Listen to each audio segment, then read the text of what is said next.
우리를 위하여 십자가의 모진 고통을 기쁨으로 참으신 주님, 오늘도 주의 은혜에 힘입어 주 앞에 나왔습니다.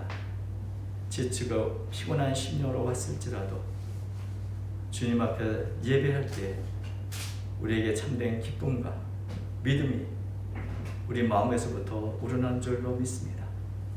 오늘도 예배 참여 모든 성도들에게 성령 충만하시어서 주의 뜻이 무엇인가 분별할 수 있도록 인도해 주시고, 말씀을 들을 때 다시금 큰 결단이 있는 귀한 한 시간으로 삼아 주옵소서. 부족하고 연약한 종이 주의 말씀을 태어납니다. 부족한 종은 감춰 주시고 주의 말씀만이 모든 사랑하는 성도들의 심령에 심겨지도록 인도하여 주옵소서. 오늘도 주님께서 함께해 주실 줄 믿사오며 예수님의 이름으로 기도하옵나이다. 아멘.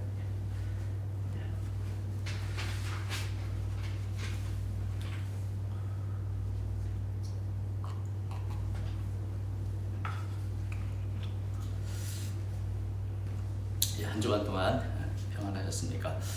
요즘 날씨가 아주 추워서 참 여러모로 힘든 그런 시기를 보내고 있습니다. 수돗물 동파되지 않도록 성도 여러분들도 주의하시기 바랍니다. 오늘 본문 말씀은 우리가 이게 새로운 해를 맞으면서 아마도 성경을 좀 올해는 꼭 통독해야겠다 생각하고 이렇게 읽으시는 분도 있으실 텐데, 성경을 읽다 보면 어떤 면에서 굉장히 신이 나는 그런 본문이기도 합니다. 바울이 예수님을 또 교회를 핍박하던 그 자리에서 벗어나서 예수님을 만나고 변화가 되는 그런 장면이 바로 오늘 본문에 나오는 사도행전 9장입니다. 바울의 변화, 그리고 바울을 도와주는 아나니아나 바나바의 이야기, 또 베드로, 이렇게 사도행전 9장에는 아주 걸출한 위대한 사도들의 모습이 계속해서 등장하기 때문에 이 성경을 읽다 보면 그들에게 초점 맞추다 보면 참 다른 사람의 삶은 눈에 잘 들어오지 않습니다. 이 무엇보다 이 바울의 변화, 이게 얼마나 큰 사건입니까? 그러나 하나님의 나라는 위대한 큰 종만을 위해서, 큰 종만 통해서만 이루어지는 것이 아닙니다. 어떤 면에서는 이름 없이, 빛 없이 숨어서 예수님의 말씀대로 실천하며 살아가는 그런 무명의 제자들을 통해서 이루어지는 것입니다. 오늘 제가 소개하고자 하는 이 다비다 역시 숨어서 빛나는 무명의 제자 중에 한 사람이라고 할 수 있습니다. 성경을 보면 이 다비다에 대한 소개가 아주 대단히 간략하죠.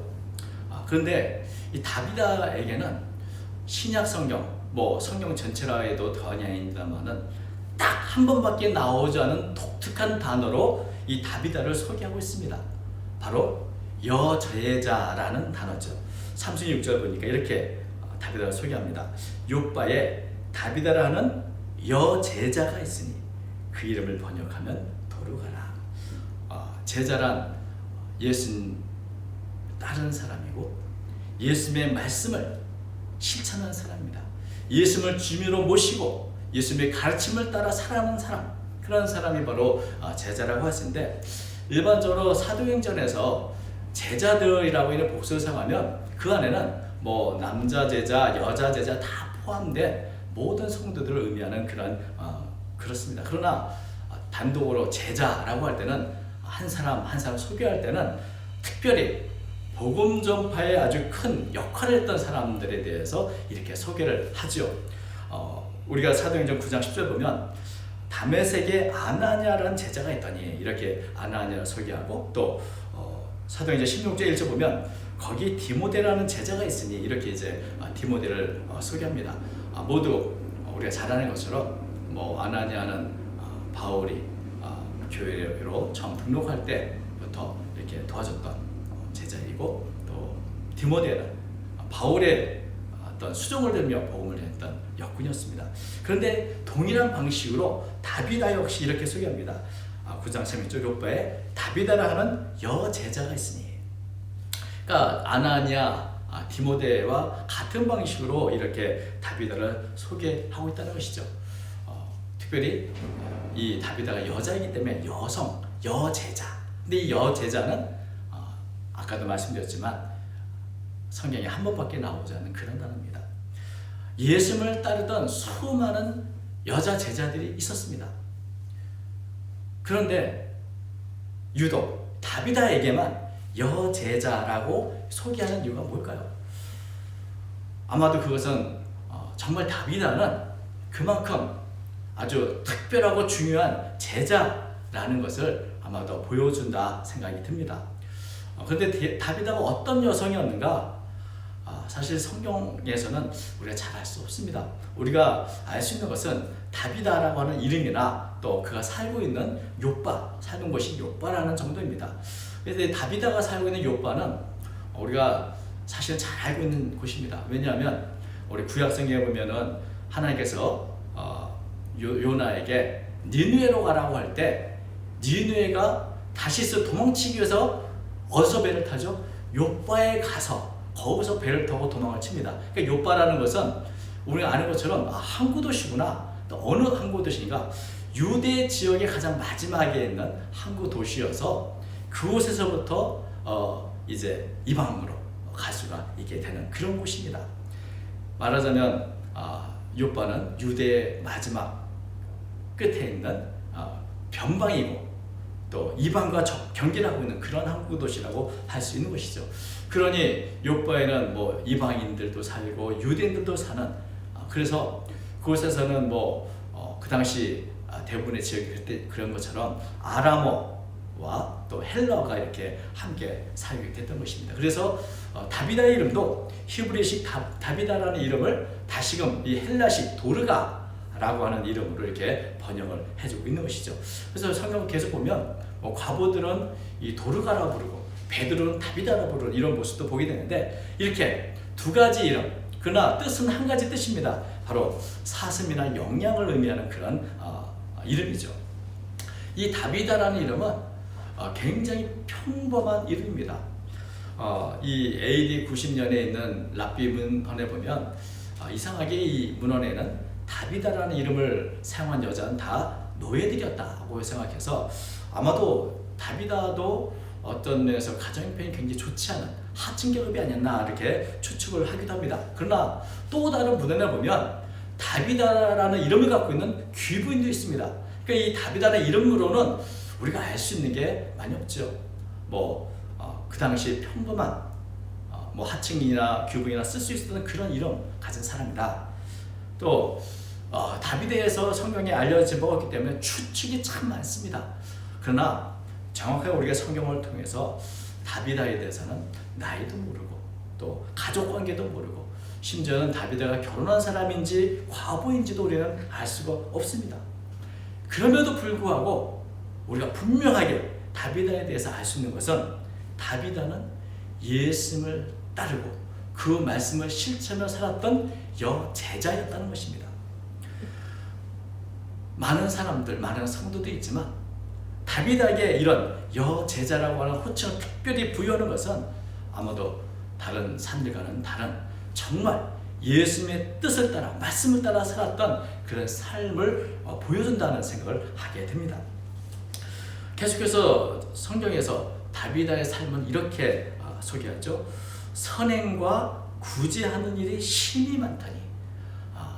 여제자이고 특별히 그의 삶은 선행과 구제하는 일로 가득했다.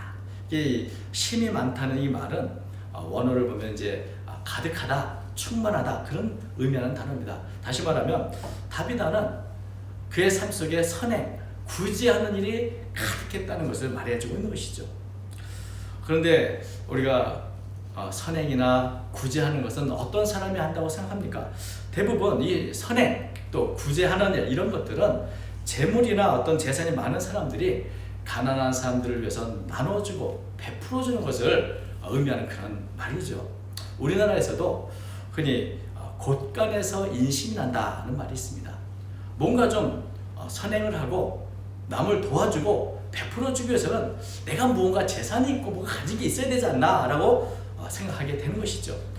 근데 다비다는 그렇게 선행과 구제하는 일로 가득할 만큼 과연 부유한 사람이었는가? 성경 보면 꼭 그렇지만은 않은 것 같습니다. 다비드가 죽었을 때에 생전에 다비드에게 도움을 받았던 과부들이 나와서 이렇게 증거합니다. 39절 말씀을 보시죠 한번. 모든 과부가 베드로 곁에 서서 울며 도르가가 그들과 함께 했을 때 지은 속옷과 겉옷을 다 내보이거나. 다비드가 부자였다면 과부들을 위해서 좋은 속옷과 겉옷을 사주었을 겁니다. 아니면 자신이 입었던 그런 좋은 옷들을 내어서 주었을 것입니다. 그래서 이게 바로 다비드가 준 옷이다, 혹은 다비드가 사둔 옷이라고 자랑했을 텐데, 그렇지 않고 이게 다 내 속옷과 겉옷이 다 다비드가 지어서 손수 한 땀 한 땀 만들어서 쓴 옷이다, 이렇게 그를 기억하고 있다는 것이죠. 물론 뭐 옷감을 사는데 돈이 많이 들긴 합니다만은 다비드는 어떤 면에서 자기가 한 땀 한 땀 과부들을 위해서 옷을 지어서 줬던 사람이라는 것을 우리는 볼 수 있는 것이죠. 모든 과부들이 다비드가 지은 속옷이나 겉옷을 내보면서 이것이 얼마나 아름다운가, 다비드의 재능이 얼마나 놀라웠는가 라고 이렇게 기억하는 것이 아니고, 다비드가 나를 사랑해서 지었던 이 속옷, 겉옷을 자랑하는 것을 보면 과부들의 마음에 감동을 준 것은 속옷과 겉옷이 아니라 자신들을 위해서 수고했던 다비드의 사랑, 그것에 감동이 된 것이 아닌가 하는 생각을 하게 됩니다. 실제로 우리는 다비드의 어떤 옷을 만드는 재능이나 기술이 어느 정도 수준인지는 모릅니다. 제가 자꾸 이런 생각이 납니다만은 속옷과 겉옷을 보여주면서 꼭 예쁘다는 것은 아니다는 말을 덧붙이지 않았나 생각도 하게 됩니다. 예뻐서가 아니라 다비드의 그 마음이 아름다웠음을 증언해주고 있는 것이죠. 그리고 보면 다비드는 재산이 많거나 기술이 아주 뛰어나기 때문에 과부들을 향해서 구제하거나 선언을 베풀었던 것은 아닌 것 같습니다. 그보다는 다비드의 마음에 사랑하는 마음이 가득하기 때문에 자신이 할 수 있는 수준에서 최선을 다해 이렇게 선행과 구제가 가득한 삶을 산 것이 아니겠는가 생각을 하게 되는 것입니다. 나눔과 섬김은 결코 소유의 문제도 아니고 재능의 문제도 아닙니다. 그것은 사랑의 문제입니다. 마음의 문제입니다. 더 나아가서는 믿음의 문제입니다. 선행과 구제하는 일은 예수님의 사랑을 받은 자로서 내가 어떻게 예수님을 따라 살 것인가를 고민하는 가운데 최선을 다한 믿음의 열매라고 할 수 있는 것입니다. 우리 마음에 예수님의 사랑이 가득하면 우리의 삶에도 이런 사랑의 모습들이 가득하게 되는 것은 마땅하다 생각할 수 있습니다. 여러분, 사랑하는 마음이 있으면 줄 것이 늘 있습니다. 주고 주어도 또 줄 것이 남아 있는 법입니다. 늘 주고 싶은 마음이 가득하면 무엇을 하든지 줄 수가 있게 되는 것이죠. 어떤 면에서는 이 다비드는 바느질 혹은 재봉 기술이나 어떤 옷감을 만지는 기술이 있어서 선행과 구제를 했다고 볼 수 있지만, 여러분, 그런 기술이 없으면 아마도 다비드는 그 기술 배워서라도 과부들을 위해서 뭔가 해 주었을 것입니다. 예전에 김정하 목사님에 대한 이야기를 들은 적이 있습니다. 어린이들을 돕고 싶은데 돈이 없습니다. 그래서 이분은 거리에서 구두를 닦으셨습니다. 구두 한 켤레 2,000원. 그렇게 닦아서 어린이들을 돕고 제3세의 어린이를 도왔다. 그래서 구두 닦는 성자라 하는 이런 별명도 붙였던 기억이 있습니다. 그런 이야기를 들으면 참 존경스럽기도 하고 참 내 자신 스스로를 돌아보면 부끄럽게 여기기도 됩니다. 여러분, 믿음은, 사랑은 말이 아닙니다. 우리의 삶 속에 구체적으로 실천되어져야 하는 것입니다. 내가 예수를 믿는다면, 예수의 사랑이 내 안에 있다면 그것이 구체적으로 우리의 삶 속에 나타나야 되는 것이죠. 사실 우리들의 문제는 선한 말은 많이 하고 사랑의 말은 많이 하지만 실제로 우리의 삶 속의 행위로는 그 어떤 열매도 나타내지 못하는 경우가 많다는 데 있습니다. 그러나 다비다는 말로만 하는 제자가 아니라 실제로 예수님의 가르침과 본을 따라서 구체적으로 사랑을 실천했던, 그래서 가난하고 어려운 형편에 있는 과부들에게 실제 유익을 끼쳤던 그런 제자의 삶을 살았던 사람입니다. 다비다의 삶은 이런 선행과 구제하는 일로 가득했습니다. 지난주에 제가 말씀을 살펴본 것처럼 포도나무와 가지처럼, 그때 예수님이 이렇게 말씀하셨죠. 요한복음 15장 8절, 너희가 열매를 많이 맺으면 내 아버지께서 영광을 받으실 것이요 너희는 내 제자가 되리라. 선행과 구제가 가득한 예수님의 말씀도 사랑하는 이 다비다에게 여제자라고 하는 칭호가 붙은 것은 새로운 일은 아닐 것입니다. 그런데 이렇게 말씀을 실천만 살았던 다비다가 참 안타깝게도 병이 들어 죽은 것입니다. 참 정말 아쉽고 안타까운 일이죠. 믿음을 따라 믿음을 실천하며 살았던 이 다비다가 오래오래 행복하게 살면 좋을 텐데 갑자기 병에 걸려 죽었습니다. 30절, 그때 병 들어 죽음에 시체를 씻어 다락에 누이라. 너무나 안타깝고 아쉬운 죽음입니다. 그러나 죽음 앞에선 그 누구도 어쩔 수 없죠. 모두가 다비다의 죽음을 애통해하면서 장례를 준비합니다. 시신을 싣고 다락방에 누입니다. 근데 이 장례를 준비하다가 베드로 사도가 요바에서 한 18km 되는 가까운 루다에 있다 하는 소식을 듣게 됐습니다. 38절을 보니까 교회 사람들이 두 사람을 베드로에게 보내서 요바로 오라고 간청을 합니다. 38절, 루다가 요바에서 가까운지라 제자들이 베드로가 거기 있음을 듣고 두 사람을 보내어 지체 말고 와달라고 간청해요. 왜 베드로에게 요바로 와달라고 이렇게 간청을 했을까요? 베드로가 이 다비다를 살려줄 것을 기대했을까요? 그런 것 같지는 않습니다. 왜냐하면 예수님은 그 사에게 죽은 이를 살린 그런 기적을 베푼 일이 있습니다만은 베드로를 포함해서 지금까지 그 어떤 사도도 병은 고쳤지만 죽은 사람을 살린 그런 적은 없습니다. 이들이 베드로에게 꼭 와달라고 간청했던 것은 어떤 면에서는 다비다를 살려줄 것을 기대했기 때문이 아니라 이 안타깝고 아쉬운 죽음 앞에서 도대체 하나님은 어떤 말씀을 주시는가, 바로 베드로를 통해서 하나님의 말씀을 듣기 원했기 때문일 것입니다. 여러분, 하나님의 말씀은 죽음을 이기는 능력이 있습니다. 하나님의 말씀은 어렵고 힘들고 슬픈 상황에서 그것을 극복할 수 있는 믿음과 용기를 주는 말씀입니다. 말씀은 살아있어서 우리의 심령을 변화시킵니다.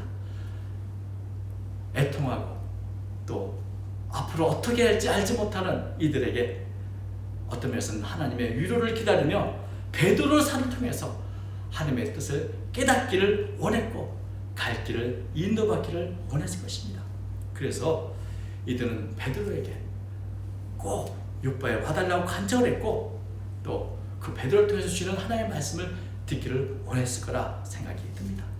베드로 역시 18km 되는 이 길을 걸어가면서 내가 다비다를 꼭 살려야겠다 뭐 이런 계획이나 각오는 없었을 것입니다. 그런데 베드로가 다비다의 시신이 놓여있는 이 다락방에 올라갈 때 모든 과부들이 울면서 자신의 겉옷 속옷을 내보입니다. 여러분, 이렇게 과부들이 베드로 앞에 울었던 눈물에 대해서 매추엔니는 이렇게 주석을 했습니다. 이때 과부들이 울었던 그 애통의 눈물은 다비다만을 위한 것이 아니라 이렇게 자신을 사랑해주고 애써줬던 다비다가 없는 삶을 나는 어떻게 살아야 되는가? 여러분, 지금까지는 다비다가 있어서 다비다의 사랑을 공급받아서 보살을 받아서 살아왔는데 다비다 없이 이제 우리는 누구를 바라보고 또 누가 우리를 이만큼 사랑해 줄 것인가를 생각하며 흘리는 눈물이 있을 것이라 라고 주석을 합니다. 사실 다윗은 이미 죽었고 안식을 찾았습니다. 그러나 살아야 하는 사람들, 특별히 이렇게 끔찍이 사랑을 해줬던 사람을 잃고 살아가야 하는 이 과부들은 정말 눈물 흘리지 않을 수 없었을 것입니다. 이런 상황을 바라보는 베드로는 어떻게 할까요? 여러분, 이런 상황에 할 수 있는 것은 하나밖에 없습니다.